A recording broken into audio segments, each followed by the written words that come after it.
Cek, oke, 1, 2, 3. Oke, adik-adik sekalian, hari ini kita masuk di pertemuan lebih lanjut ya di mobile computing. Hari ini kita akan ngebahas mengenai adaptasi pada suatu device ya. Jadi di device mobile ada beberapa yang mesti dipahami ketika kita terjun dalam mobile computing. Mungkin kalian sering dengar ya, ada web yang responsif. Ada pula yang sifatnya web itu yang adaptif kepada mobile gitu. Nah, hari ini kita akan kenal teknik apa aja yang digunakan dalam sebuah device ini bisa beradaptasi dalam satu teknologi, kemudian implementasinya seperti apa, dan hari ini pun juga saya akan antarkan sedikit mengenai progressive web apps ya atau PWA yang sering digadang-gadang atau sering kalian dengar juga gitu, yang dikeluarkan oleh Google. Nah, untuk diadaptasi device ini, hari ini kita akan tahu dulu mengenai pendahuluannya, pentingnya mengapa adaptasi itu dibutuhin, strateginya gimana, domain sampai dengan PWA gitu. Nah, kemampuan akhirnya adalah kalian paling tidak memahami strategi adaptasi pada device, dan yang kedua adalah kalian nanti bisa mencari satu sumber informasi yang mengimplementasikan adaptasi mobile khusus untuk di bidang PWA. Nah, yang mesti dipahami dulu dalam suatu adaptasi sebuah teknologi mobile adalah tidak semua mobile device itu sama ya. Jadi kalau kita bercerita device mobile antara Samsung, kemudian Xiaomi, kemudian yang dibuat oleh Sony, itu semua punya model adaptasi device yang berbeda-beda gitu ya. Nah, selain itu keluarannya pun kalau dari sisi OS ataupun platform itu kan bisa jadi beda-beda ya. Ada yang modelnya basisnya dari satu Windows, ada Macintosh, ada Linux. Kalau sifatnya dia modelnya adalah desktop platform. Kemudian ada 4 big desktop browser yang dulu sering digunakan ya. Kalau dulu ada IE, Internet Explorer, Firefox, Safari, Opera. Nah, hari ini sudah diduduki peringkat pertama oleh Chrome, kemudian oleh Firefox dan Safari gitu. Nah, begitupun juga di industri mobile ya. Jadi platform yang tersedia gitu. Jadi S60, kemudian ada iPhone, ada Android, ada BlackBerry, Windows Mobile, Limo, dan lain-lain yang siap gitu luncur di kalangan masyarakat. Nah, setiap browser pun ketika dijalankan dalam masing-masing industri mobile ini itu punya model platform yang berbeda juga masing-masing. Kalau kalian bisa lihat sebenarnya di hasil yang kasus ya, yang bisa kita lihat sama pada saat kita masuk ke www.blablabla nama domain sesuatu.com dari satu model version browser desktop gitu ya. Jadi ini hasilnya pasti sama kalau teman-teman mau pakai dari browser Firefox, Safari, Opera ataupun Chrome, itu tetap sama ketika kita mau melihat model adaptasi tampilan ataupun device-nya gitu ya. Nah, namun hasil ini bisa jadi berbeda kalau teman-teman itu ngaksesnya dalam mobile browser gitu. Misalkan kalian mengakses ya, jadi domainnya misalkan www.facebook.com, kemudian kalian buka lewat HP. Nah, domain ini ataupun website ini akan mendeteksi apakah device-nya ini yang digunakan perlu untuk di-set ke dalam mobile domain ataukah dalam satu domain yang agak berbeda gitu. Jadi kalau kita cerita macam dibuka kayak di Android ataupun lain-lain, biasanya akan diperlihatkan dalam bentuk mdomain.com. Kalau kita bukanya lewat smartphone iPhone, kita akan ditampilkan dalam domain yang lebih lebih khusus lagi, contohnya kayak iphone.domain.com. Nah, ini adalah perbedaan dasar dari kalau kita aksesnya dalam satu model mobile browser gitu ya. Dan ini dikembalikan ke masing-masing dari sistem operasi mobilenya. Nah, sehingga kita perlu mengadaptasi dari berbagai device. Kalau seumpamanya dibuka oleh iPhone, dibuka oleh dibuka oleh Android, ini tetap sama, dia akan menampilkan domain khusus tersendiri yang menyesuaikan ke smartphone-nya masing-masing gitu. Nah, Ada beberapa langkah sebenarnya kalau kita mau ngerender hasilnya ini tetap bagus ya. Adaptasi di sisi device ada tiga cara. Pertama adalah detect gitu ya. Jadi web yang dibuat ataupun aplikasi yang dibuat ini harus mendeteksi device gitu yang meminta konten ini, device yang seperti apa. Makanya ada function untuk ngecek device detection jadinya. Yang kedua, adapt. Nah, adapt ini lebih ke arah bagaimana ketika si device ini merequest, kemudian formatnya ini diberikan sesuai dengan device yang merequest gitu. Dalam artian inilah yang disebut dengan content adaption. Jadi konten isian dari websitenya ataupun baik berupa gambar ataupun video ini akan menyesuaikan dari layar ataupun device yang merequest kontennya. Kemudian yang ketiga adalah deliver gitu ya. Deliver ini lebih ke arah bagaimana pada saat kontennya ini mau disajikan pada device yang merequest ini dia lancar gitu ya. Dia bisa lancar, aman dengan baik. Kalau kalian perhatikan apa namanya? Rata-rata biasanya device mobile pun itu sudah punya standar gitu. Bahwa akses ketika mereka ngebuka sebuah web itu tidak boleh lebih dari 10 detik gitu. Nah, kalian bisa apa namanya? Bisa mengukur kecepatan website tersebut itu bisa menggunakan tools yang namanya Google Site. Di Google Site kalian bisa baca speed dari websitenya, berapa lama ketika dia diakses dan berapa lama ketika dia dibuka gitu. Baik itu di jaringan yang sifatnya 3G ataukah jaringannya yang sifatnya 4G ya. Jadi namanya Google Site. Kalian bisa googling di internet dengan nama Google Site. Google Test My Site ya. Nah, untuk apa namanya? Untuk model strategi yang lain adalah kita menggunakan strategi dasar untuk multi serving gitu. Yang pertama do nothing, artinya pada saat kita ngebuat satu model web gitu ya, uh, kita nunggu gitu industri mobilenya ini jadi homogen sepenuhnya. Artinya apa?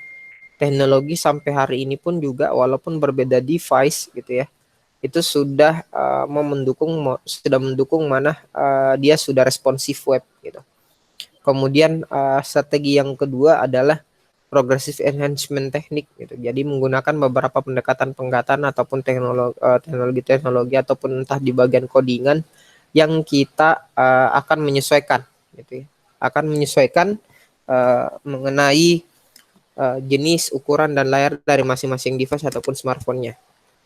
Nah, yang ketiga adalah target pada handphone device-nya. Jadi kita bisa set targeting apakah di layar, jadi dia lebih versi ke ukuran layar ya. Jadi misalkan bagaimana kalau aplikasinya dibuka di tampilan yang 1920 kali 1080 misalkan, atau misalkan 720 kali 360 misalkan, dan seterusnya.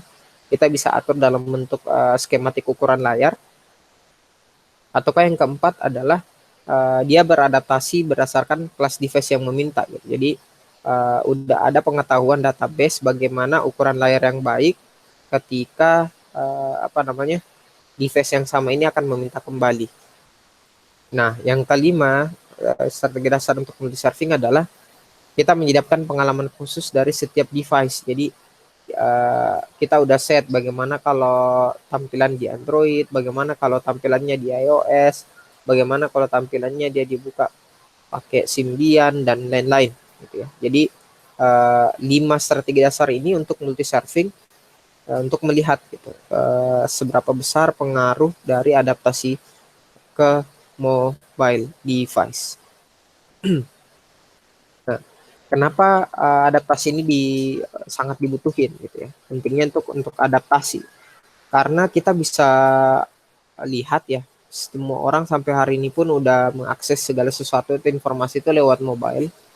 Jadi kita butuhin suatu sistem software yang sederhana, baik itu bisa diakses dalam desktop site, mobile website, mobile web app, ataupun beberapa aplikasi yang sifatnya native. Gitu ya. Setiap konteks ini buatkan dalam satu sistem standalone gitu. Jadi kurang lebih gambarnya akan jadi seperti di bawah ini. Gitu. Jadi kalau kita cerita mengenai desktop website ya, jadi contoh yang kayak ini. Ini ya. Jadi kita akan bercerita mulai dari database-nya apa, kemudian ada yang bagaimana memanajemen kontennya, konten manajemen sistem, barulah dari sini akan ditampilkan ke desktop website ataukah ke mobile website. Ya, jadi CMS-nya ini yang akan connecting ke mobile website gitu ya. Nah, ada juga yang sifatnya mobile web. Nah, kalau di mobile web app ya, ini yang menjadi database itu dia akan ada di posisi tengah-tengah gitu ya. Posisi di tengah-tengah, dan sebelum masuk ke dalam database akan ada terlebih dahulu data services yang bisa dipakai untuk menggali data. Untuk mobile web app dari sisi database, data service, database, mobile web app, ini bisa dilihat dari dalam jenis database-nya. Sedangkan kalau native mobile web app, dia lari ke sisi framework ya. Jadi kalau kita bercerita macam Android, kemudian bercerita mengenai apa namanya, bercerita mengenai iOS dan lain-lain, ini semua masing-masing dia punya model framework yang connect ke database-nya gitu. Dan masing-masing kita olah dengan native app.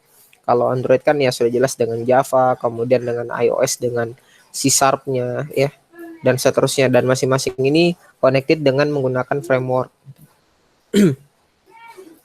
Nah, solusi yang lain kalau seumpamanya dia dalam model yang 4 tadi, kita ngebuat multi serving untuk semua konten ya. Jadi kalau yang tadi ini kan masing-masing berbeda nih perlakuannya.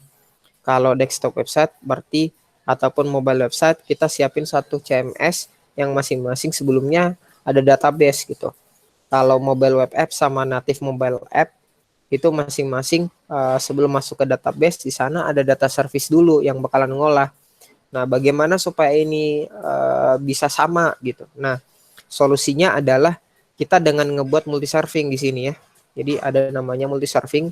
Baik itu kalau dia diakses desktop website, baik itu mobile website, mobile web app, native app, semuanya sama gitu. Semuanya melalui content management system. Ya, jadi bisa dilihat ya, content management system. Kalau ke desktop website pun mobile ataupun mobile web app, tiga-tiga ini tetap harus melalui di sisi content management system, dan di dalamnya itu ada data service dan database gitu. Nah, cuman ada kasus yang unik kalau misalkan kita bercerita menggunakan native app gitu ya. Kalau native app di dalamnya harus sudah melalui dulu content management, kemudian dari content management ini yang kita masukkan ke dalam suatu model framework gitu, agar bisa diketarik dari sisi data di sisi native app. Jadi yang tadinya ada 4 step seperti ini atau ada empat infrastruktur yang mesti dikerjakan seperti ini, sekarang kita nggak perlu gitu. Kita tinggal ngebangun saja satu model infrastruktur seperti ini, itu sudah bisa kepake semua, baik itu kalau kita akses dalam desktop website, mobile web app, ataupun sampai di native app gitu ya. Jadi bisa dilihat empat infrastruktur ini akan digantikan dengan satu seperti ini. Nah, sistem yang model seperti ini di sisi adaptasi yang kita sebut dengan sistem multi serving gitu ya. Jadi kalau kalian perhatikan macam apa namanya Facebook gitu ya, ketika mau dibuka entah dari iOS, entah dari website ataupun dari aplikasinya Androidnya atau ke aplikasi Facebook Lite dan lain-lain, semuanya itu punya model arsitektur yang kurang lebih seperti ini gitu ya. Nah, kita coba bahas satu-satu gitu ya, dari strategi adaptasi. Yang strategi pertama adalah do nothing, di mana kita tidak perlu lakukan apapun ataupun menunggu teknologi beradaptasi dari sisi prinsipnya kita. Nah, menurut W3C ada satu pepatah yang ngomong kayak gini, one web means making the same information and service available to user irrespective of device they are using gitu. Jadi dalam satu mendesain sebuah web gitu ya, apalagi ngebuat satu model informasi yang sama dengan ngebuat sebuah service yang tersedia dari satu sisi respektifnya si user, ini tetap dikembalikan dari sisi device-nya yang mereka gunakan gitu ya. Di ketika device-nya itu udah support dalam tampilan yang apa namanya, tampilan web yang besar atau misalkan ukuran dari 1980 kali 720. Nah, walaupun ada device yang berbeda, selama mendukung 1980 kali 720, informasi itu akan tetap bisa disampaikan dengan baik. Misalkan 5 asumsi dari OneWeb tersebut ngatain yang pertama adalah konten dan setiap konteks itu akan jadi hal yang sama gitu. Yang kedua, user ini bersedia membayar untuk konten yang tidak didesain pada konteks. Kemudian yang ketiga itu network yang persisten dan high speed untuk selalu tersedia. Ingat, karena sekali lagi kembali di responsif datanya, kemudian bersih atau tidaknya dari sisi datanya, yang dia mesti punya network yang stable untuk saling bertukar data gitu. Dan yang keempat, mobile browser yang pintar akan mendukung standar yang sama secara konsisten. Jadi kalau kita bercerita antara browsernya Chrome, browsernya Opera, browsernya Firefox gitu, kemampuan dari mobile web itu bisa beradaptasi juga ketika kita akses dari web adalah tergantung dari mobile browsernya juga ya, yang udah dibuat aplikasi mobile browser webnya udah ngedukung atau tidak. Dan yang kelima, teknologi berbasis prinsipal ini harus ada sebelum di sisi kebutuhannya si users. Jadi kita udah harus definisikan dulu target usernya siapa, yang mengaksesnya nanti akan dibuka dalam layar yang ukuran seperti apa. Kemudian strategi adaptasi juga kita bercerita mengenai penggunaan media query ya. Jadi bagaimana kalian ngebuat satu OneWeb multi-serving. Ini artinya tidak perlu melakukan hal lain selain kalian nambahin satu baris kode ya yang menunjukkan ke CSS file ataukah media query-nya gitu. Nah, media query ini adalah bagian dari spesifikasi CSS3 gitu. Jadi kalian kalau mau lebih mendalam coba di googling mengenai media query, implementasi kodenya dalam CSS. Nah, strategi yang kedua tadi progressive enhancement, di mana kita kalau mendesain sebuah site, dia punya beberapa fallback point ya. Jadi gunanya buat apa? Supaya mendukung sejumlah besar device yang sebenarnya tidak perlu dukungan dari media query kalau dia menggunakan progressive enhancement. Di kalau browsernya yang sudah support CSS S3 browsers, ataukah dia kelas B-nya yang browsernya support ke CSS2 support, ataukah yang tidak support styling sama sekali gitu ya. Ini baru butuh media progress enhancement. Kecuali yang udah kelas 3A browsers, ya ini yang nggak perlu menggunakan progressive enhancement. Nah, progressive enhancement ini juga untuk mencapai beberapa model strategi. Kalau untuk pendekatan CSS seperti ini, tapi kembali lagi apakah CSS-nya ini didukung dalam browsernya ya. Jadi biasanya browser itu tidak akan pernah berhenti upgrading ketika ada teknologi website yang dari sisi pemrograman yang baru lagi misalkan. Nah, jadi semua desktop browser ini cukup pintar ya. Hingga hari ini pun semua browser itu di dalam smartphone pun itu sudah cukup pintar sebenarnya. Dia udah bisa kenali CSS3, kalau udah ada yang modelnya berkembang, HTML5, PWA dan lain-lain gitu ya. Jadi seolah-olah berasa kayak aplikasi native yang dijalankan padahal diaksesnya lewat web. Nah, jadi kalaupun kita gunakan konten yang sama atau menampilkan barisan berbagai kata yang sifatnya medium pada barisan kode, ya, kecuali kalau kita ngeaksesnya dalam mobile browser yang tidak cukup pintar ya. Ya, artinya yang tipenya seperti kelas D ya. Artinya kelas D seperti ini. Artinya dia dari sisi styling itu sangat terbatas, dan lebih parah lagi kalau seumpamanya aksesnya web browser yang mobile yang sifatnya di kelas F gitu, yang betul-betul tidak mendukung styling gitu ya. Nah, untuk di strategi yang lain adaptasi adalah kita menggunakan layering multiple style sheet namanya. Jadi ini sih biasa kerjaannya dari DevOps ya. Kalau lebih mendalam lagi ada kerjanya DevOps. Dia yang akan atur bagaimana ngebuat SSL-nya. Dia yang akan atur bagaimana ketika diakses lewat mobile gitu. Nah, style sheet ini dia ngatur dari sisi layering gitu. Jadi kalau ada yang sifatnya kayak kelas A, kemudian kelas B, kelas C dan kelas D gitu ya. Kalau kelas A Dia hanya akan main di rounded corners, kemudian model heavy use di image replacement, kemudian advance di sisi styling teknik, dan kalau sudah support CS3, layering multiple style sheet itu cukup ngelakuin satu model layering gitu. Kalau untuk di kelas B pun juga sama, dia akan atur some replacementnya, atur agresifnya. Sedangkan untuk kelas C dengan kelas D ini very basic style sheet sih. Jadi dia akan atur seluruh layering untuk di masing-masing di masing-masing model pemodelan. Jadi kayak mulai dari CSS stylingnya, bagaimana gambar itu di replace, kemudian placementnya, kemudian style sheet untuk di tampilan webnya di mobile, ini semua akan diatur sama layering multiple style sheet.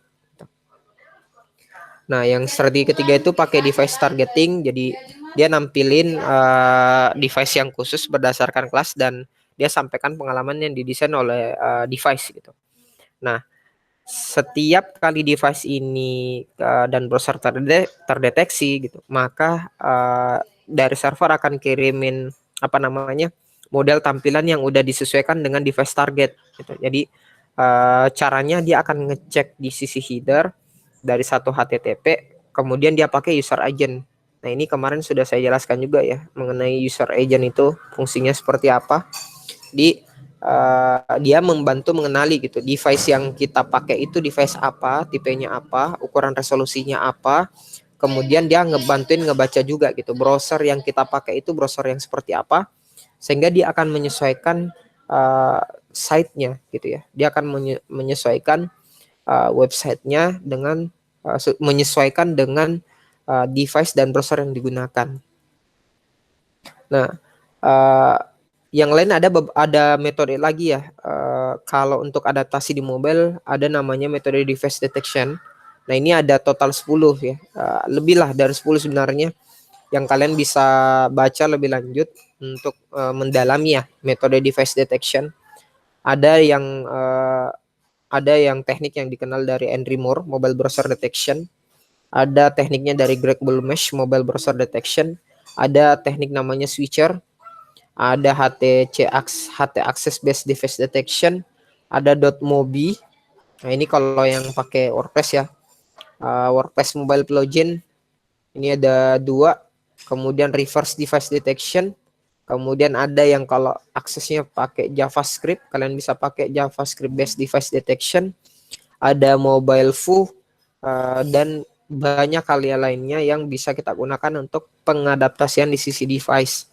Jadi ini kurang lebih beberapa metode device untuk detection yang sebenarnya cukup panjang kalau saya masukkan semua, tapi saya harap kalian coba baca kalau kalian misalkan ya ngebuat sebuah website namun mau ngebuat website itu lebih ringan ketika diakses dalam sisi mobile gitu. Jadi kalian tinggal tinggal pakai teknik ini aja. Jadi baca dulu device-nya apa dengan menggunakan metode-metode yang ada di dalam slide berikut. Nah, ada yang strategi keempat, selain pakai layar, kemudian pakai device detection, kalian bisa atur di sisi basic style sheet-nya. Nah, strategi yang keempat itu adalah full adaptasi gitu. Nah, kalau full adaptasi kita ngebuat full model tampilan pengalaman mobile yang unik, kemudian menyesuaikan di sisi konten. Nah, ini semua yang disebut dengan full content adaptation. Mulai kita deteksi dulu dari device yang meminta konten, kita sesuaikan user agent stringnya, kemudian kita tampilkan websitenya, kita markup, stylist, sampai dengan image-nya ini kita generate khusus untuk di sisi device yang kepake gitu. Nah, full adaptation itu ada 2 metode ya. Jadi yang pertama ada namanya working on the deck. Jadi bagaimana bekerja dengan operator di mana dia meletakkan konten pada portal operator mobile gitu yang sering disebut dengan deck. Jadi ketika dia ngakses dalam satu aplikasi mobile, ini akan diarahkan ke mobile.webnya. Ya, jadi mobile misalkan ya saya akses lewat www.facebook.com, ketika kebaca saya akses ini dari smartphone gitu ya, itu secara otomatis akan berubah gitu ya, berubah menjadi mobile.facebook.com. Nah, ataukah hal yang lain kalian bisa dapatkan ya. Mungkin kalian punya pengalaman kayak macam Facebook gitu ya. Facebook lagi. Kalau kalian tethering gitu ya, tethering dari HP gitu ya, dari HP smartphone ke laptop, kemudian kalian coba akses web Facebook gitu ya, www.facebook.com, namun nanti diarahinnya dalam bentuk web web.facebook.com. Nah, ini semua yang masuk di working on the deck. Itu ya, jadi working on the deck. Teknik yang kedua namanya adalah working off deck. Jadi dia kirimin konten pada ragam device melalui web tanpa melalui operator. Jadi dia akan kirim seluruh konten. Nantinya akan dicek, konten tersebut akan menyesuaikan yang mana paling sesuai dengan model device yang lagi digunakan. Gitu ya. Jadi tanpa melalui operator yang melakukan pengecekan. Nah, kalau off deck itu tanpa melalui operator. Kalau on deck ini dia kerjasama dengan taruh konten dulu pada operator gitu. Nah, strategi full adaptation juga biasanya ada beberapa alasan gitu. Kenapa kita menggunakan full adaptation strategi gitu. Pertama, kita mau mengirimkan pengalaman di sisi device yang sifatnya masuk di kelas B atau yang rendah. Jadi pengalamannya mereka mengakses sebuah web ataukah mengakses sebuah aplikasi yang dalam bentuk device yang masuk di kelas B ataupun lebih rendah itu tetap nyaman gitu ketika dia gunakan. Atau yang kedua adalah kalau mendukung user yang di luar USA, di mana higher end device-nya itu kadang lebih mendominasi di luar negeri. Kalau di USA atau Amerika itu kan sudah punya standar untuk di masing-masing web. Nah, di Indonesia yang kadang punya device yang ada higher end device, ada juga yang low end device, namun rata-rata yang ada di luar udah support di sisi higher end device. Nah, yang ketiga kita mau kasih gitu pengalaman bagaimana segala model transaksi, entah modelnya kalau kita menggunakan aplikasi mobile ataupun pembayaran untuk di sisi konten ataupun service, itu di kelas yang kelas B atau lebih rendah itu dia bisa tetap melakukan transaksi lebih dengan baik gitu. Nah, yang keempat kalau misalkan kita mau lakukan kampanye SMS yang di-terminate dengan sebuah website mobile, gitu kita bisa juga lakukan kalau kita gunakan full adaptation. Nah, yang kelima, kita bisa punya media high experience. Entah misalkan kita mau bertukar data yang modelnya berupa gambar, video, audio yang dirender pada beberapa device, ini tetap nyaman untuk bisa digunakan gitu. Yang keenam, kita bisa terdukung juga walaupun misalkan ada non-phone mobile device yang seperti GPS unit atau ada ebook reader, portable gaming console dan lain-lain, ini tetap bisa akses web. Jadi misalkan gini, kalian mungkin ada yang punya PS Vita gitu ya, PS Vita apalagi ya, aplikasi-aplikasi PlayStation Portable PSP itu kan dia punya akses ke website juga ya, dia bisa buka website juga dan lain-lain. Nah, adaptasi mobile dia akan menyesuaikan juga kalau dia bukan non-phone mobile device gitu ya, non-phone device dia tetap bisa menyesuaikan ke sisi model tampilan webnya gitu. Nah, yang ketujuh, support jumlah device yang berbeda gitu di konteks yang saat ini dan yang akan datang untuk bisa digunakan gitu.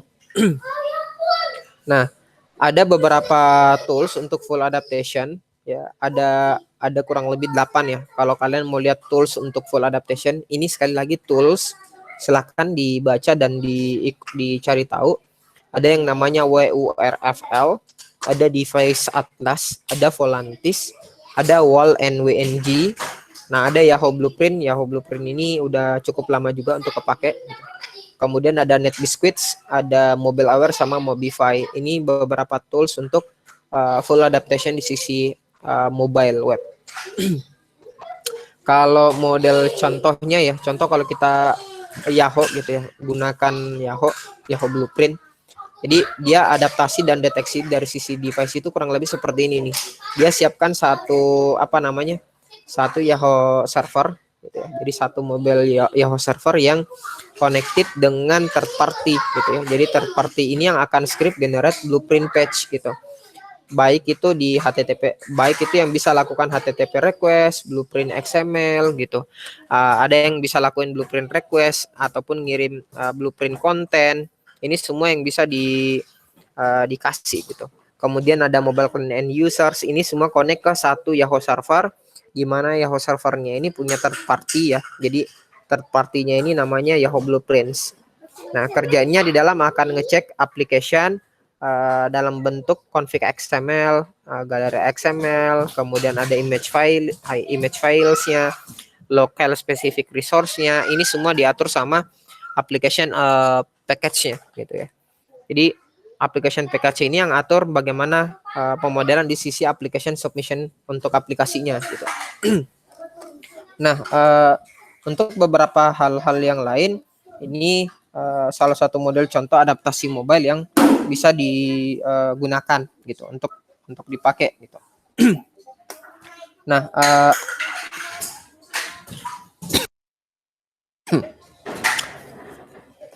tunggu dulu ya, saya coba pindah dulu.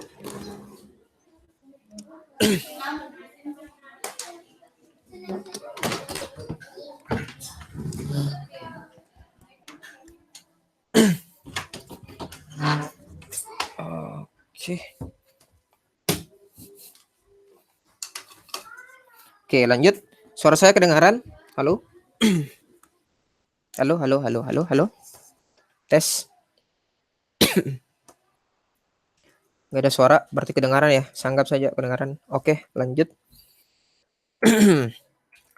Nah, kalau sampelnya kayak NetBiscuit, dia kayak gini ya.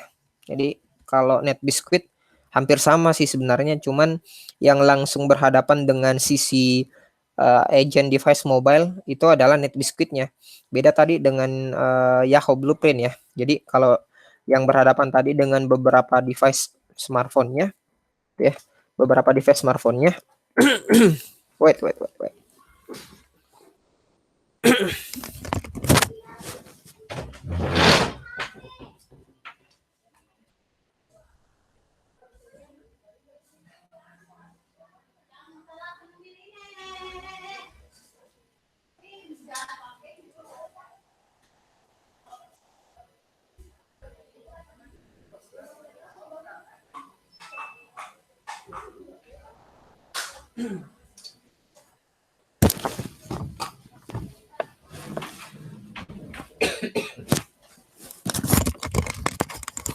Oke, lanjut. Nah, di strategi yang tadi ya, yang kedua, NetBiscuit ya. Jadi kalau NetBiscuit perbedaannya dengan Yahoo Blueprint. Kalau Yahoo Blueprint yang kemarin dia ngedeteksi di sisi mobile, yang ngecek itu langsung adalah Yahoo server gitu ya. Kalau di sisi NetBiscuit yang langsung connect dengan tools ngedeteksi sebuah mobile ya adalah NetBiscuit-nya. Itu barulah websitenya kita, CMS-nya kita, XML kontennya kita itu ada di dalam. Namun yang atur media pertama kali ketika dia connect, nah ini diatur sama NetBiscuit. Nah, namun ada markup language-nya tersendiri ya. Jadi kalau kita cerita kayak XML ataukah HTML, hypertext markup language, NetBiscuit ini dia punya markup language sendiri juga. Jadi ada Biscuit ML Application 1, Biscuit ML Application 2, 3, dan seterusnya. Nah, ini semua masing-masing diatur sama Biscuit markup language, kemudian disatukan dalam customer web. Nah, ada yang cara yang lain, ini yang paling sering digunakan sih sama teman-teman ya, developer. Nah, dia ngunci dari sisi domain gitu ya. Nah, ini yang paling sering kita lihat juga. Jadi idealnya kan kalau user ini harus input primary URL ya. Jadi contohnya kayak kita nginput www.stimicharisma.com, misalnya stimicharisma.ac.id gitu ya. Kemudian kalau kita pakai multi serving di sisi experience yang sesuai device dan konteks, nah server set device ini akan melakukan routing sebenarnya ya. Dia akan lakukan routing, dan domain ini akan diatur secara terpisah sebenarnya. Jadi kalau kalian akses misalkan www.stimicarisma.ac.id, nantinya akan diatur menjadi m.stimicarisma.ac.id gitu. Atau misalkan m.facebook.com misalkan. Ataukah modelnya kayak gini, stimicarisma.com/mobile ya, ataukah stimicarisma.ac.id/m gitu. Ataukah ada hal yang lain misalkan stimicarisma.mobi gitu ya. Ini yang paling banyak sih yang digunakan sama teman-teman yang ada di luar gitu ya. Jadi dibandingin dengan pakai NetBiscuit, dibandingin dengan Yahoo Blueprint, ini yang sudah cukup lama untuk digunakan. Namun sampai hari ini yang tetap bertahan itu adalah penggunaan dengan menggunakan domain gitu ya, main di sisi domain. Nah, coba diperhatikan layarnya yang saya share. Ini contoh yang mesti kalian lihat ya, berbeda ya.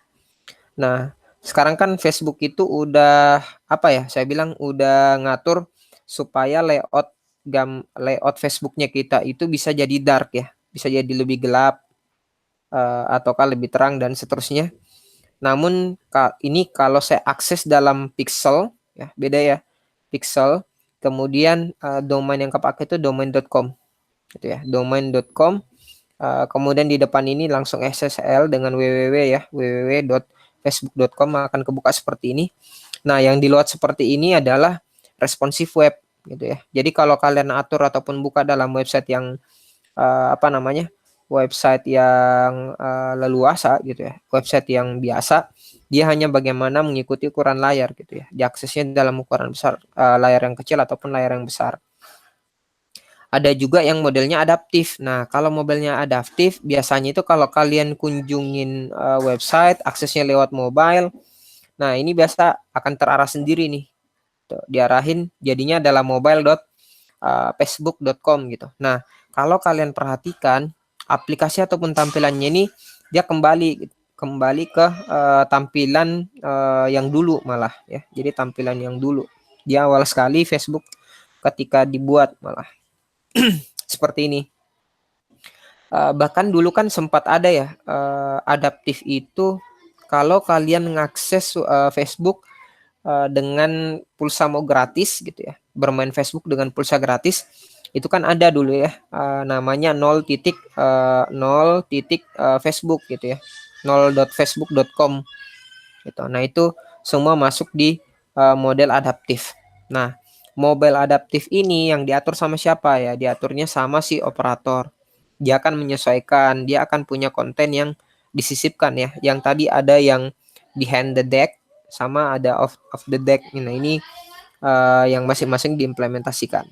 Nah, kalian pun sama kalau nanti mau ngebuat sebuah website, targetnya adalah bagaimana ngakses websitenya itu cepat, kemudian kalaupun berbeda device itu tetap bisa dibuka dengan cepat juga, dengan ringan.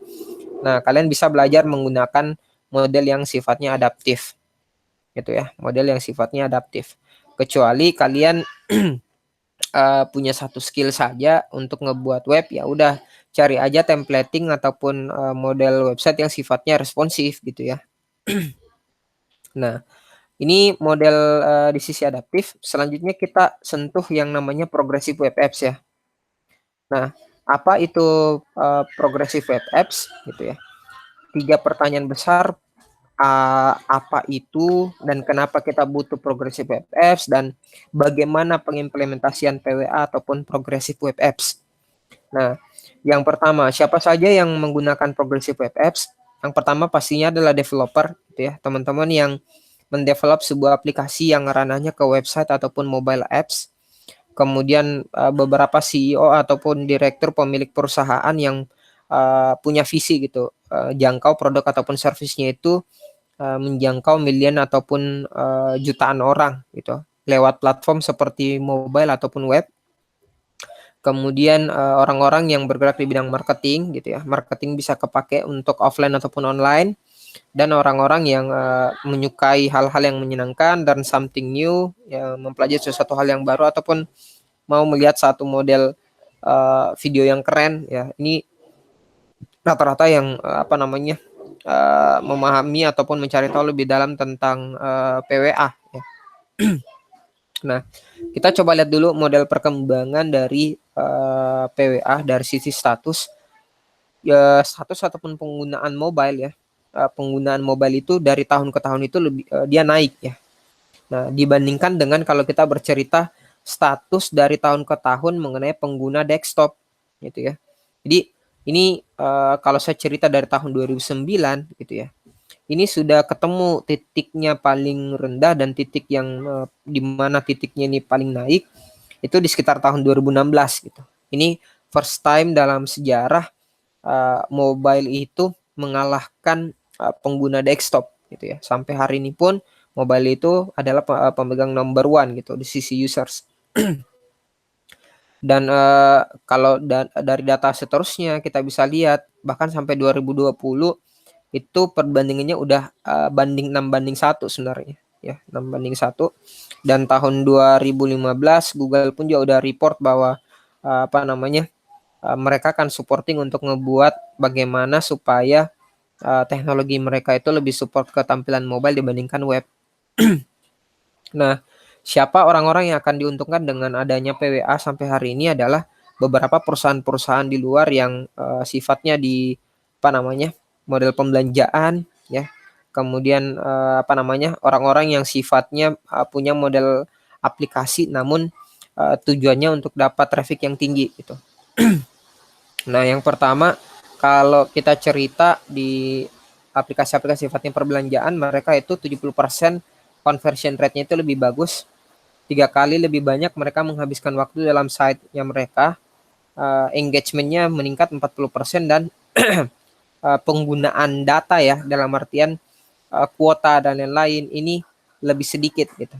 Nah, jadi kok bisa sampai kita bisa menjangkau engagement yang lebih tinggi, konversinya tinggi, tapi penggunaan apa namanya kuota atau data itu dia lebih 3 kali lebih sedikit gitu ya. Nah, ini yang akan sebentar kita dalamin, kita lihat. Kemudian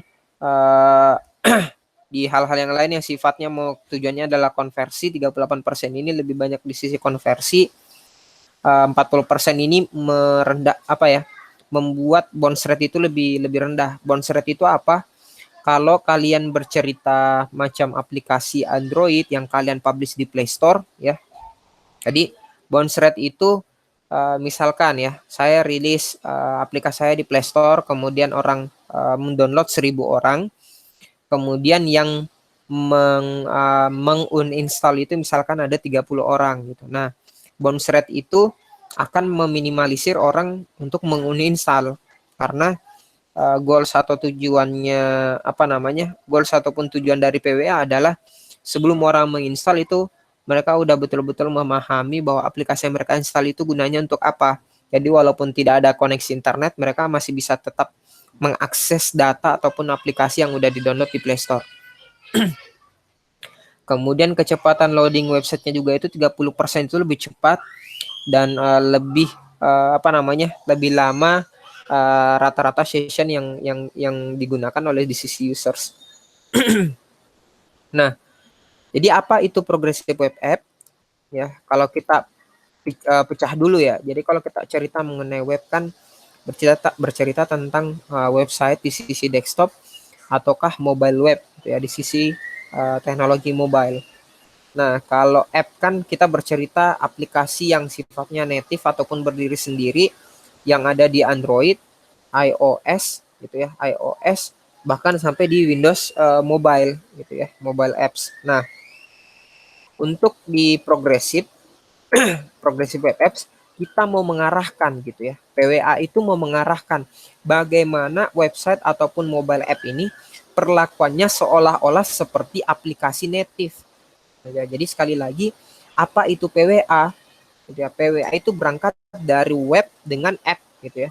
Dan sifatnya kita progresifkan. Artinya supaya website itu seolah-olah diakses seperti aplikasi yang berdiri sendiri. Ini yang sebenarnya yang mau diarahkan atau dituju sama si PWA gitu. Nah, jadi web is progressing forward becoming or behaving like apps. Jadi bagaimana ngebuat sebuah web uh, memprogres sebuah web menjadi seolah-olah dia seperti sebuah aplikasi yang berdiri sendiri. Gitu. Inilah di sisi PWA. Gitu. Nah, di PWA sendiri ini bukan package yang di deploy ya. Jadi dia bukan aplikasi yang salah satunya untuk di package dan di deploy dalam store. Jadi sekali lagi dia bukan yang mesti diingat ya. PWA ini bukan aplikasi yang di package dan di deploy dalam store. Jadi dia nggak punya store macam kayak Play Store, App Store dan seterusnya, Windows Store dia nggak punya. Mereka PWA itu hanya website ya. Ya, jadi hanya seperti website yang punya vitamin lebih sebenarnya kalau kita ceritakan gitu. Nah, ada pertanyaan yang besar gitu. Kenapa aplikasi native itu lebih baik dibandingkan aplikasi web gitu ya. Ada beberapa pertanyaan yang mengatakan seperti ini. Kenapa native app itu lebih baik dibandingkan mobile web? Pertama, pasti dari sisi performance dia lebih baik gitu ya. Yang kedua, imersif gitu. Jadi bagaimana dia menjangkau model di sisi users ini lebih baik. Kemudian re-engagement, dia bisa menjangkau si engagement kembali ke usersnya atau menarik perhatian di sisi usersnya tanpa perlu terkoneksi dengan internet. Nah, nah sekarang yang jadi tantangan kita adalah apa yang menjadi tantangan sekarang supaya gitu ya native mobile ini native mobile ini bisa disusul juga sama mobile web gitu ya. Yang pertama mungkin kalau kita bercerita adalah dari sisi users acquisitions ya, user acquisitions. Android ataupun web app aplikasi yang sifatnya native berdiri sendiri dibandingkan web, akuisisi usersnya itu lebih besar dibandingkan kalau kita bercerita mobile web. Kemudian di sisi discoverable-nya dia bisa dicari dalam ragam browser. Kemudian kita bisa ngupdate supaya dia instan. Kemudian kita mau bisa atur supaya user dan produk servicenya kita itu bisa sampai atau terjangkau ke pengguna itu secara langsung gitu. Ataupun pada saat pertama kali kita ngerilis, users yang udah menambahkan PWA dalam platformnya itu langsung bisa dapat informasinya juga pertama kali itu. Nah, untuk perjalanan progresif web app sebenarnya itu dimulai dari Shopify gitu. Kalau kalian lihat aplikasi untuk jualan ya, jualan di Shopify, Shopify ini dia ngebuat sebuah website, kemudian dia ngarahin bagaimana supaya aplikasi ataupun website jualannya mereka ini promo dan lain-lain, si orang ini nggak perlu lagi ngebuka www.shopify.com gitu. Dia tinggal mengklik satu tombol yang ada di layar HP-nya, kemudian langsung akan diarahkan ke shopify.com. Nah, Shopify ada beberapa model sampel sebenarnya yang diimplementasikan dalam satu PWA. Nah, yang pertama web app install banner for engagement. Jadi kita bisa nambahin web app install ke dalam layar seperti ini. Ya, jadi kalian bisa lihat kalau website PWA itu kalian ada pilihan nanti add home to screen. Jadi akan ada tampilan seperti ini ya. Pilihan seperti ini. Ini adalah web app install banner for engagement. Setelah kalian tambahin, nanti akan muncul tuh di di layar kita gitu ya, di smartphone-nya kita. Jadi kalian bisa langsung akses pokedex.org ini tanpa perlu ngebuka browser lagi ya, tanpa perlu ngebuka ini nih. Tidak perlu lagi ngebuka Google Chrome gitu ya. Nah, kalian tinggal klik, nantinya akan ada splash screen gitu ya, seolah-olah seperti aplikasi mobile yang kita install ke dalam HP, padahal kita nggak install aplikasi mobile sama sekali. Nantinya akan terbuka seperti pertama kali kita mengakses Pokédex gitu. Namun perhatikan, di sini ada koneksi internet gitu ya. Harap diperhatikan layar kalian, di sini ada koneksi internet. 3 hal di sini ini tidak ada koneksi internet gitu ya. Jadi perhatikan ya. Di sini tidak ada koneksi internet, di sini juga tidak ada koneksi internet. Dibuktikan dengan tanda tanda pesawat di sini ya. Jaringannya modelnya adalah networknya di off kan. Nah, untuk pesawat. Nah, ketika kalian buka Pokédex ini, itu seolah-olah kalian lagi buka pokedex.org, sama seperti ini. gitu. Jadi perlakuannya dia bisa diakses secara offline gitu.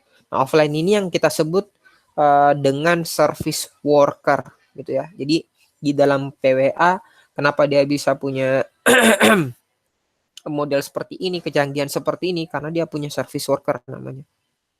Nah, ada beberapa key fitur untuk ngebuat website PWA ini bisa jalan. Pertama, kalian harus memahami web app manifest, kemudian memahami app shell arsitektur, kemudian memahami apa itu service worker, dan yang keempat, kalian mesti memahami juga bagaimana model pengiriman push notification data. Gitu. Nah, bagaimana model cara kerjanya dan bagaimana model cara kerjanya? PWA itu dia selalu punya service worker yang sudah di-embed masuk ke dalam satu model websitenya. Jadi di sisi codingan dia akan ada satu app shell ya, app shell sendiri yang kalau kalian tambahin dia akan mendownload seluruh cache datanya gitu. Jadi dia akan simpan seluruh cache datanya dan cache datanya ini yang akan dijalankan secara offline gitu ya. Jadi akan offline. Kalau dia online, service worker ini akan ngecek secara secara manual, akan ngebaca data. Kalau dia connect ke internet, dia akan tarik datanya sesuai dengan data yang paling terbaru. Tuh. Ya. Nah, untuk web app manifest kayak gini, kita simpan memang terlebih dahulu apa aja yang mau disimpan di dalam lokal gitu ya. Local storage. Jadi akan seperti ini nih. Saya akan nyimpan mulai dari icon, gambar dan lain-lain. Ini akan saya simpan taruh di dalam manifest gitu ya. Di dalam manifest. Nah, kalau di Kalau di websitenya kalian bisa lihat sebenarnya dengan cara F12 di websitenya, kemudian pilih manifest. Nantinya kalian akan bisa baca URL dan HTML serta manifest data yang yang dipakai gitu. Nah, kalau kalian dapat rumusan seperti ini, misalkan PWA Wither, PWA Wither firebaseapp.com, artinya ini pakai PWA, kemudian datanya disimpan di manifest JSON menggunakan Firebase. Nah, bagaimana model kerjanya? Kalaupun tidak ada koneksi internet seperti ini, kita masih tetap bisa mengakses cuaca yang paling terakhir, gitu ya. Cuaca yang paling terakhir dibuka melalui aplikasinya. Nah, kemudian ada namanya application shell architecture. Ini namanya shell. Jadi mulai dari model tampilan kotak dari aplikasinya dan lain-lain, ini semua disimpan dalam shell. Ya, ini namanya shell. Kemudian kontennya ini akan ditaruh ke dalam shell. Gitu ya. Jadi seluruh data itu akan disimpan ke dalam shell dan akan dia akan ulang secara terus-menerus ketika website ini bisa diakses melalui internet. Gitu. Kalaupun sudah nggak bisa diakses melalui internet, konten akan kesimpan dalam shell. Shell ini akan dibuka kalaupun internet tidak terkoneksi, gitu ya.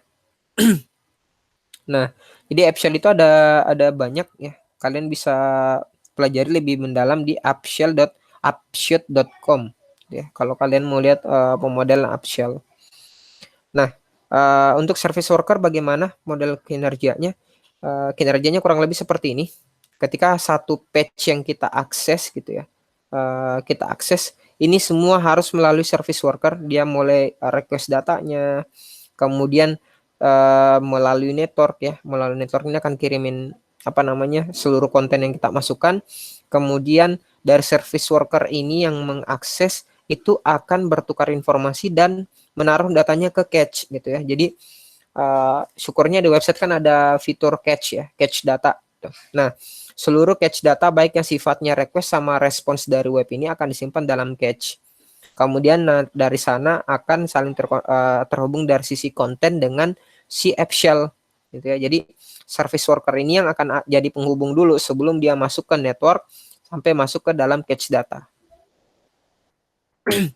Jadi secara garis besar service worker itu adalah script yang ngebantuin kita di sisi browser jalannya di background aplikasi gitu ya. Kemudian dia kerjanya seperti network proxy ya, network proxy. dia duduk di behind ya, client and server gitu ya. Jadi before with your client and the server. Jadi dia ada di antara dari sisi klien dengan server. Kemudian dia punya kemampuan ya untuk intercept ataukah dia ngehandle request network gitu. Jadi dia manajemen juga catch responsi data dengan oh iya dia juga bisa mampu nge-push notifikasi data gitu. Jadi kalau kalian nanti ke depan mau ngebuat sebuah website ya, cobalah pelajari-pelajari yang namanya teknologinya PWA ya, Progressive Web Apps. Jadi tanpa perlu koneksi internet pun paling tidak orang sudah bisa menikmati kita punya aplikasi web gitu ya untuk pertama kali gitu. Nah, di service worker itu pun punya life cycle ya, mirip kayak di Android. Kalau kita bercerita Android dia punya life cycle gitu ya. Jadi ada alur.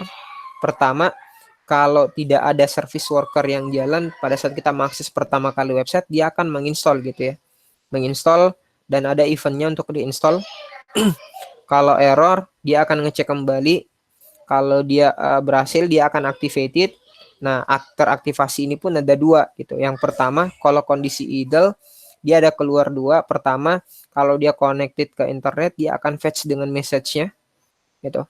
Kalau dia lagi kondisi activated dan idle, tidak ada data yang paling terbaru ataupun dia nggak ngecek, dia akan ada di fase terminated, namun datanya itu tidak akan dihapus gitu. Nah, sekali lagi ini contoh yang bisa dilihat. Jadi misalkan saya ngunjungin sebuah website cuaca ya, apalagi cuaca BMKG misalkan. Kalaupun saya lagi nggak koneksi internet, namun terakhir kali ngebuka websitenya si BMKG, nah saya akan dapat datanya dulu BMKG yang paling terakhir gitu. Nah, nantinya akan ditaruh ke service worker. Nah, service worker itu dia bekerja mulai dari menginstall, dia akan taruh dulu URLs yang mesti di catch datanya. Kalau di sini kelihatan dari sisi apa namanya main CSS, kemudian main JavaScript, kemudian dia akan activated dari sisi datanya, gitu ya. Kemudian dia akan fetch dari sisi datanya. Nah, yang di fetch ini akan disesuaikan dengan URL untuk di catch gitu dari sisi data. Nah, kalau dia connect ke internet lagi, dia akan fetch lagi datanya, lanjut ke tahapan yang di awal lagi. Nah, untuk post notification kelebihannya kalaupun kita pasang di apa namanya di browsernya kita ataupun di mobilenya kita gitu ya, itu bisa ngirim data gitu. Nah, service worker itu ngebantuin seperti ini. Jadi seolah-olah aplikasi yang sifatnya berjalan gitu. Nah, PWA itu sekarang website udah mayoritas itu pakai PWA semua rata-rata yang saya lihat gitu. Nah, kalian pasti akan ditanyakan apakah kita mau menerima notifikasi gitu ya dari website yang kita kunjungin. Kalau kalian set yes, nanti kalian akan terima notifikasi-notifikasi yang seperti ini malah. Tuh ya. Nah, saya coba share ke kalian. Ini contoh beberapa website yang hari ini sudah bisa mereka website kecanggihannya udah bisa dilakukan gitu. Nah, yang pertama mulai dari local notification, push message, foreground detection, permission. Ini semua sudah bisa dibuat oleh website. Sudah bisa akses ke offline mode, background sync gitu ya. Sudah bisa baca gestur, kenali suara, clipboard, pointing device, adaptasi. Ini sudah bisa di website sudah bisa kenali teknologi ini. Website pun sudah bisa mengakses Bluetooth gitu ya. Namun belum bisa akses NFC, proximity sensor dan lain-lain. Sekarang website pun sudah bisa mengakses audio gitu ya, audio video capture, recording media, real time communication. Nah, kalau untuk lebih advance lagi mengontrol kamera ini masih belum. Sekarang website pun itu sudah bisa mengakses geolocation ya. Ini yang dulu yang nggak bisa ya. Website itu kan nggak punya satu metode gitu untuk menarik data GPS ataupun lokasi kita. Nah, sekarang website udah bisa mengakses geolocation. Jadi tanpa perlu kalian ngebuat aplikasi native yang kerjanya untuk track ataupun ngebaca lokasi, sekarang website itu udah bisa. Namun di sisi geofencing masih belum. Orientasi web itu sudah bisa ya, dan sampai dengan 3D device motion. Nah, ini sampai hari ini bisa dilakukan sama web. Hari ini saya minta kalian coba cari, ini hadiah yang akan kalian kerjakan ya.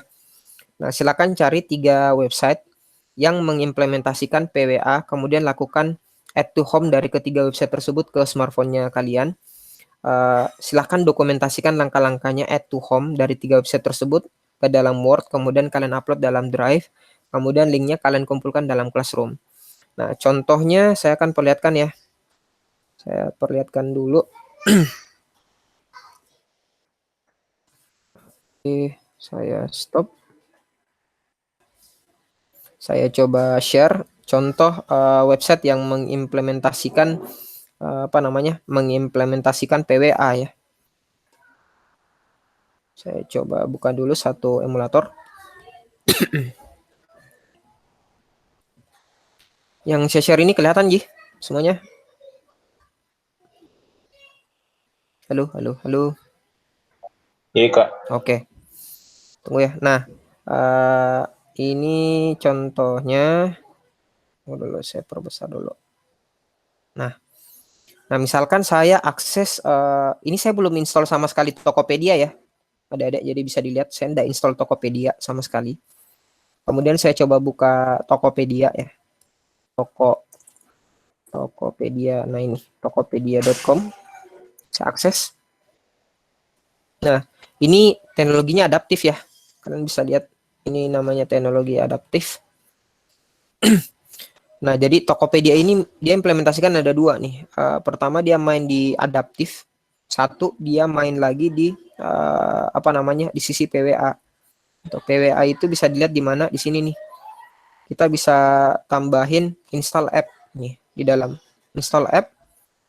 Nah, nanti akan ke install heading Tokopedia. Nah, kalian coba kembali ke home. Ya, di sini mestinya nambah satu aplikasi Topet gitu. Biasanya ada satu aplikasi Topet ini. Nah, ini. Bisa dilihat ya. Ini. Ini bukan Ini bukan dari Play Store. Kalau nggak percaya, coba lihat ini, saya buka Play Store. Ya, saya coba buka Play Store. Saya ketikkan Tokopedia. Nah, ini dia pasti minta install. Nih, kan? Artinya di dalam device saya belum terinstall aplikasi Tokopedia. Nah, Tokopedia yang ini itu asalnya dari PWA. Kalaupun ini tidak koneksi ke internet gitu ya. Kalaupun ini nggak koneksi ke internet, dia akan seolah-olah ngebuka aplikasi Tokopedia. Padahal yang saya buka ini adalah mobiletokopedia.com gitu. Jadi m.tokopedia.com tadi. Jadi bisa kalian lihat seperti ini. Nah, kalaupun di sini tidak ada koneksi internet, cuman sayangnya ini nggak bisa saya matikan ya. Ini nggak bisa saya matikan. Kalaupun ini nggak ada koneksi internet, ini Tokopedia pun masih tetap kita bisa buka gitu. Konten yang paling terakhir adalah konten yang di reload. Jadi tampilan yang di depan ini semuanya yang di awal tadi ini sudah tersimpan ke service worker gitu ya, dan ada di app shell gitu. Di kurang lebih ini contoh implementasi dari PWA gitu ya. Nah, sekarang saya minta kalian cari 3 website, kemudian kalian add to home ketiga website tersebut, dokumentasikan, kemudian perlihatkan kalau kalian putuskan dia dari internet gitu ya. Perlihatkan putuskan dia dari internet, kemudian coba buka gitu aplikasinya. Apakah masih bisa tetap terbuka atau enggak gitu. Untuk membuktikan teknologi dari sisi PWA. Kurang lebih seperti itu ya. Uh, untuk di teknologi adaptasi mobile hari ini yang bisa saya perlihatkan. Sampai di sini ada pertanyaan? Ada, Dek? Halo? Ada pertanyaan mengenai hadiahnya ataupun hal yang lain? Silakan.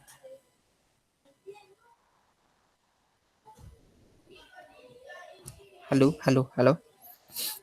Nggak ada? Nggak ada? Aman ya? Aman? Oke, kalau memang udah nggak ada pertanyaan, saya mau coba kasih tambahan satu kali untuk kita kuis gitu. Kira-kira ada waktu di hari Sabtu semuanya? Hari Sabtu ini? Halo? Halo? Halo, halo, halo, halo. Halo, halo, halo, halo. Saya mau kasih tambahan ke hari Sabtu ini adakah kalian bermasalah dengan jadwalnya atau enggak? Eh, Gak apa-apa, ini kuis saja. Jadi ceritanya kuisnya bisa kalian kerjakan. Saya kasihkan jangka waktu sih 45 menit doang gitu. Jadi kalian cuman kerjain 45 menit untuk kuisnya. Ya sih, jam berapa ada kerjanya ya sih? Yang ada kerjaan hari Sabtu. Ya, sampai jam berapa? Sampai sore.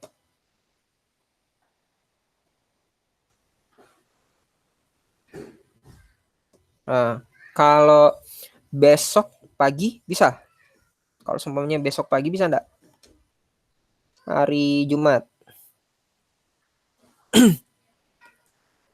Besok pagi ada Kak. Ada kuis meet. Ada squid ya, meet besok. Kalau gitu Sabtu sampai kalau Sabtunya kita mulai jam 4 sore saja, bisa enggak? Jadi sebelum libur ini, biar aman dulu kita punya pertemuan satu kali di kelas mobile computing.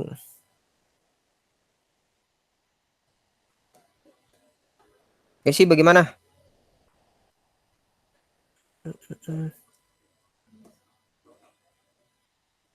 Oke, jam 4 ya. Jadi jam 4 nanti saya akan kirimkan link untuk soal hari Sabtu gitu ya. Jadi silakan dikerjakan, jangan lupa absen di classroom. Itu link untuk kuis. Paling seperti biasa waktunya untuk pekerjaannya hanya 45 menit. Kalian bisa open book ya, baca materinya dari 4 materi terakhir yang sampai hari ini kita pelajarin. Oke, adik-adik sekalian, saya rasa cukup untuk pertemuan kita hari ini. Lebih dan kurangnya mohon dimaafkan. Wabillahi taufiq wal hidayah. Assalamualaikum warahmatullahi wabarakatuh. Sekian dan terima kasih semuanya dan tetap sehat. Thank you semuanya. Terima kasih Kak. Ya, sama-sama.